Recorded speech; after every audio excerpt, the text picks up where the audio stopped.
Halo sobat peternak, salam sak pancaran. Kembali lagi ke podcast Suket Gajah, di mana podcast ini akan membahas tentang dunia peternakan.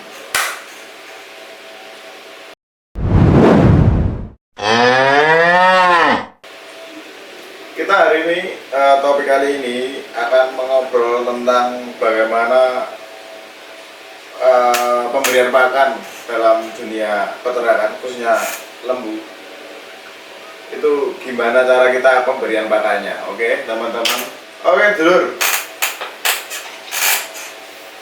70% biaya peternakan itu berada pada sistem pakan. Oke dulur-dulur, tahukah kalian bahwa 70% biaya peternakan itu keluar hanya untuk pakan, teman-teman. Pakan itu bukan hanya soal memberi makan, tetapi juga soal memastikan sapi mendapatkan nutrisi yang cukup agar sehat, produktif, dan efisien. Pengolahan pakan yang baik akan berpengaruh pada: pertama, pertumbuhan sapi yang optimal; kedua, peningkatan produksi susu atau daging; ketiga, pencegahan penyakit akibat kekurangan gizi atau sering disebut sapi-sapi keringan. Sapi-sapi yang kekurangan nutrisi dan gizi biasanya hanya berbentuk tulang saja, tulang hidup. Nah, namun pengelolaan pakan yang buruk dapat menyebabkan kerugian besar, seperti pertumbuhan yang lambat. Hari ini memberi pakan 5 kilo, pertumbuhannya nggak sampai 1 kilo per minggu nih. Penurunan produksi, entah itu produksi susu ataupun daging, hingga resiko kematian ternak. Oleh karena itu, kita memahami jenis-jenis pakan dan cara pengolahannya sangat penting. Kita harus tahu tentang hal-hal itu, oke? Nah, sekarang kita masuk ke bagian utama, teman-teman. Apa saja sih jenis pakan ternak sapi? Secara umum, pakan ternak sapi itu dibagi menjadi dua, yaitu pakan hijauan dan pakan konsentrat. Yang pertama itu ada pakan hijauan. Pakan hijauan itu ada untuk sapi itu terdiri dari, pertama ada rumput gajah, rumput odot, daun jagung, lentoro, terus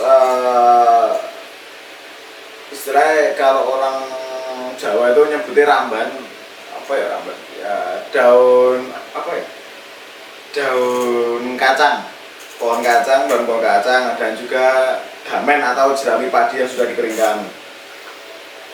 Nah, untuk suket gajah atau rumput gajah itu kaya akan serat dan nutrisi untuk dan itu tuh mudah banget dicerna oleh hewan ternak.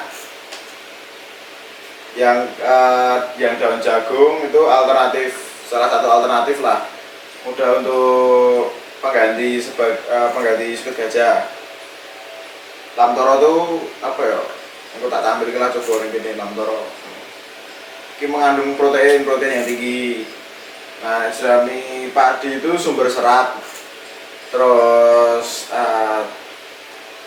tapi perlu proses dengan cara dikeringkan agar gizi dan nutrisi itu lebih tinggi. Nah, yang kedua itu ada pakan konsentrat. Konsentrat adalah pakan tambahan untuk meningkatkan kualitas gizi. Contohnya dedak padi, ampas tahu, bunggil kelapa, jagung giling. Dedak padi itu ada untuk apa ya? Dia kaya akan energi, lebih ke karbohidrat. Terus ada ampas tahu, itu mengandung protein tinggi, ampas tahu. Tapi jangan terlalu banyak menambahkan air, karena itu hanya akan membuat daging itu tidak memerah, namun dia hanya mengandung banyak air daging. Ketika dia masuk timbangan, dia akan turun secara drastis. Bunggil kelapa itu sumber lemak dan protein. Jagung giling itu memberikan energi tambahan, seperti itu. Nah, tak kasih tips, berikan konsentrat dalam jumlah yang sesuai dengan bobot untuk menghindari obesitas dan gangguan pencernaan. Nah, gimana sih cara mengolah pakan ternak? sapi. Sekarang kita akan membahas cara pengolahan pakan ternak yang baik. Pertama, penyimpanan pakan. Hijauan harus disimpan di tempat yang kering dan teduh untuk mencegah pembusukan. Dan hijauan itu tidak boleh diberikan kepada lembu ketika dia masih terdapat embun, karena itu akan membuat kembung. Kembung gitulah. Dan itu bahaya banget untuk sapi. Nah, yang kedua itu ada pakan konsentrat. Pakan konsentrat itu sebaiknya disimpan dalam wadah tertutup untuk menghindari kontaminasi. Biasanya ada lagi sih pakannya alternatif, yaitu namanya silase atau kayak kompos gitulah, seperti itu. Nah, tips yang kedua itu pemberian pakan yang terjadwal. Berikan pakan hijauan itu 2-3 kali sehari. Siang, pagi, setelah konsentrat cemilan, terus siang, terus habis itu paling sore buat cemilan malme. Itu. Terus yang kedua itu tambahkan konsentrat sesuai. Yang kedua, tambahkan konsentrat sesuai kebutuhan sapi. Misalkan 1-2 kilo per ekor, 2 kilo lah untuk 1 ekor per hari. Nah, seperti itu. Paham tak? Jadi tambahkan konsentrat sesuai kebutuhan sapi. Misalnya 1-2 kilo per ekor itu per hari untuk sapi potong. Untuk sapi susu ya perbanyak protein aja sama nutrisi, itu doang. Nah, yang ketiga tadi kan aku sudah sebutin bahwa ada pakan yang dari fermentasi, yaitu pakan silase. Fermentasi pakan seperti silase atau jerami fermentasi dapat menjadi alternatif saat musim kemarau. Nggak cuma musim kemarau, tapi juga musim hujan juga menjadi alternatif. Karena silase itu semakin disimpan, semakin lama disimpan, akan semakin baik karena nutrisinya akan lebih banyak dan gizinya lebih luwih akeh lah ngono. Paham? Piye to carane gawe silase kuwi? Cara membuat silase itu yang pertama adalah potong hijauan, cacah halus. Jangan terlalu halus seperti bubur ya, jangan. Ya kecil-kecilnya, paling jari itu dipotongi, potong. Lalu masukkan ke tong. Habis ke tong itu jangan langsung full 1 tong, per lapisan aja, paling 1 inci per 1 inilah, posisinya 1 inci. Per itu habis itu dikasih namanya M4, terus tetes tebu, terus dikasih juga konsentrat atau dedak lah. Tuh, lagi lapisin lagi pakai hijauan yang udah dicacah tadi, masukin M4 lagi, terus habis itu masukin tetes tebu lagi, masukin dedak lagi, seperti itu secara terus menerus sampai full. Nah, habis itu ditutup. Nah, tutupnya itu dikasih lapisan plastik biar tidak biar udara luar tuh nggak masuk ke dalam. Nah, seperti itu. Tutup itu hingga saat 2-3 mingguan lah, agar silase itu tetap jadi.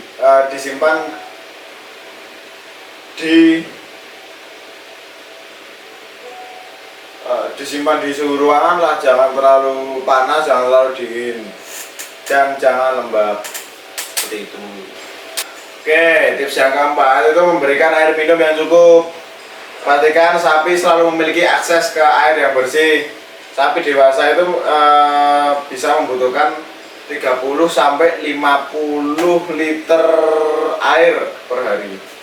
Tapi jangan dikasihkan 30-50 liter per hari, nanti dia hanya akan memproduksi air. Jadi dagingnya berair, terlalu banyak mengandung air. Dan tambahkan juga yang namanya garam. Nah, untuk pakan tadi untuk di bobot 700 up lah, itu berikan yang namanya kalsium. Ada kalsium untuk sapi itu ada. Sebenarnya itu juga bisa dibuat di apa juga sih. Berikan aja ke situ, tambahin agar tidak mudah patah lah kakinya kalau dia udah dibobot berapa ya, 900 up itu, untuk menghindari patah kaki aja. Nah, bagi sobat yang ingin hemat tetapi tetap efisien, aku ada tipsnya. Tipsnya ada 4 aja dari aku. Oke. Pertama, memanfaatkan limbah pertanian seperti jerami, ampas tahu, atau daun singkong. Itu yang pertama. Nah, itu yang kedua, gunakan pakan fermentasi untuk cadangan di musim kemarau atau musim dingin ketika itu mulai sulit rumput dan pakan mulai mahal. Nah, yang ketiga, lakukan rotasi tanaman hijauan agar pasokan pakan selalu tersedia. Paling nggak sediakan satu lahan dibagi 3, satu lahan dibagi 3. Lahan A, B, C. A bulan ini, B bulan ini, C bulan ini. Lakukan secara terus menerus agar hijauan itu tetap tercukupi.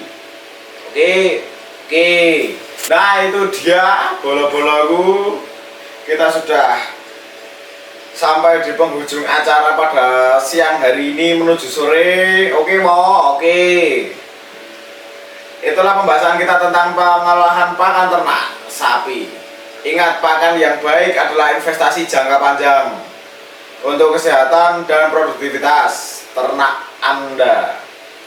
Sobat, punya pertanyaan atau pengalaman menarik seputar pengelolaan pakan, jangan ragu untuk berbagi melalui email atau media sosial kami